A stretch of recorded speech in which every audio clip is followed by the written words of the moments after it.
Bacaan dari surat Rasul Paulus kepada jemaat di Roma. Saudara-saudara, bagi mereka yang ada dalam Kristus, tidak ada penghukuman.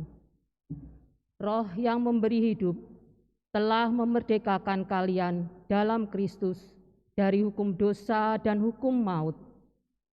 Sebab aku yang tidak mungkin dilakukan hukum Taurat, yang tidak berdaya karena daging, telah dilakukan oleh Allah. Dengan jalan mengutus anaknya sendiri dalam daging, yang serupa dengan daging yang dikuasai dosa.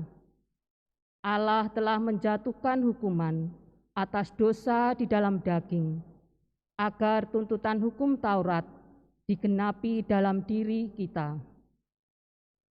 Sebab kita tidak hidup menurut daging, melainkan menurut Roh.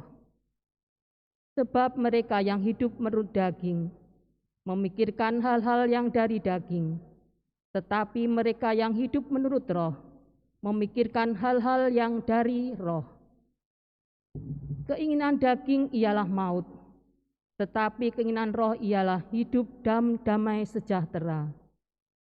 Sebab keinginan daging itu bermusuhan dengan Allah, karena tidak takluk kepada hukum Allah. Hal ini memang tidak mungkin baginya. Mereka yang hidup dalam daging tidak mungkin berkenan di hati Allah. Tetapi kalian tidak hidup dalam daging, melainkan dalam Roh. Kalau Roh Allah memang tinggal dalam dirimu. Tetapi jika orang tidak memiliki Roh Kristus, maka ia bukanlah milik Kristus. Tetapi kalau Kristus ada dalam dirimu, maka tubuh memang mati karena dosa, tetapi roh adalah hidup karena kebenaran. Dan jika Roh Allah yang membangkitkan Yesus dari maut diam dalam dirimu, maka Ia yang telah membangkitkan Kristus dari antara orang mati akan menghidupkan juga tubuhmu yang fana oleh Roh-Nya yang diam dalam dirimu. Demikianlah sabda Tuhan. Syukur kepada Allah. Itulah angkatan orang-orang yang mencari wajah-Mu, ya Tuhan. Itulah angkatan orang-orang yang mencari wajah-Mu, ya Tuhan. Milik Tuhanlah bumi dan segala isinya, jagat dan semua yang diam di dalamnya. Sebab Dialah yang mendasarkan bumi di atas lautan dan menegakkannya di atas sungai-sungai. Itulah angkatan orang-orang yang mencari wajah-Mu, ya Tuhan. Siapakah yang boleh naik ke gunung Tuhan? Siapakah yang boleh berdiri di tempat yang kudus? Orang yang bersih tangannya dan murni hatinya, yang tidak menyerahkan diri kepada penipuan. Itulah angkatan orang-orang yang mencari wajah-Mu, ya Tuhan. Dialah yang akan menerima berkat dari Tuhan dan keadilan dari Allah penyelamatannya.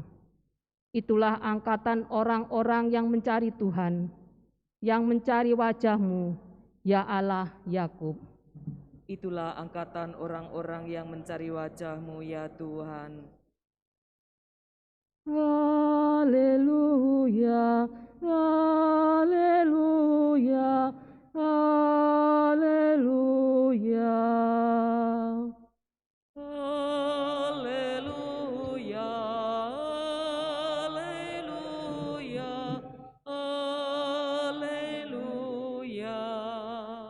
Tuhan telah berfirman, Aku tidak berkenan kepada kematian orang fasik, melainkan kepada pertobatannya, supaya ia hidup. Haleluya, haleluya, haleluya.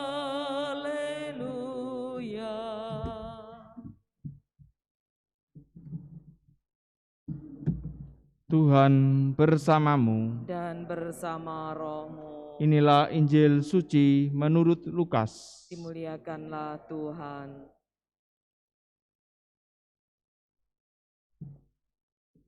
Pada waktu itu, beberapa orang datang kepada Yesus dan membawa kabar tentang orang-orang Galilea yang dibunuh Pilatus, sehingga darah mereka tercampur dengan darah kurban yang mereka persembahkan. Berkatalah Yesus kepada mereka, "Sangkamu, orang-orang Galilea ini lebih besar dosanya daripada semua orang Galilea yang lain, karena mereka mengalami nasib itu? Tidak, kataku kepadamu. Tetapi jikalau kalian tidak bertobat, kalian semua pun akan binasa dengan cara demikian. Atau sangkamu, ke-18 orang yang mati ditimpa menara dekat Siloam lebih besar kesalahannya daripada semua orang lain yang tinggal di Yerusalem? Tidak, kataku kepadamu. Tetapi jikalau kalian tidak bertobat, kalian semua pun akan binasa dengan cara demikian." Kemudian Yesus menceritakan perumpamaan ini. Ada seseorang mempunyai sebatang pohon ara yang tumbuh di kebun anggurnya. Ia datang mencari buah pada pohon itu, tetapi tidak menemukannya. Maka berkatalah ia kepada pengurus kebun anggur itu, "Sudah 3 tahun aku datang mencari buah pada pohon ara itu, namun tidak pernah menemukannya. Sebab itu tebanglah pohon ini. Untuk apa pohon itu hidup di tanah ini dengan percuma?" Pengurus kebun anggur itu menjawab, "Tuan, biarkanlah pohon ini tumbuh selama 1 tahun ini lagi. Aku akan mencangkul tanah sekelilingnya dan memberi pupuk kepadanya. Mungkin tahun depan akan berbuah. Jika tidak, tebanglah." Demikianlah sabda Tuhan. Terpujilah Kristus. Tuhan, biarkanlah pohon ini tumbuh selama 1 tahun ini lagi. Aku akan mencangkul tanah sekelilingnya dan memberikan pupuk kepadanya. Mungkin tahun depan akan berbuah. Jika tidak, tebanglah.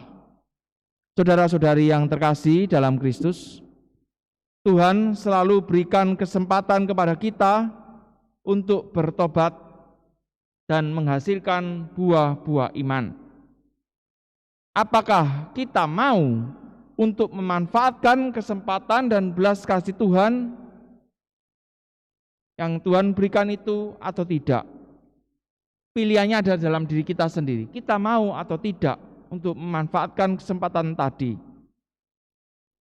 Tuhan selalu berinisiatif untuk melakukan berbagai cara supaya iman kita bertumbuh.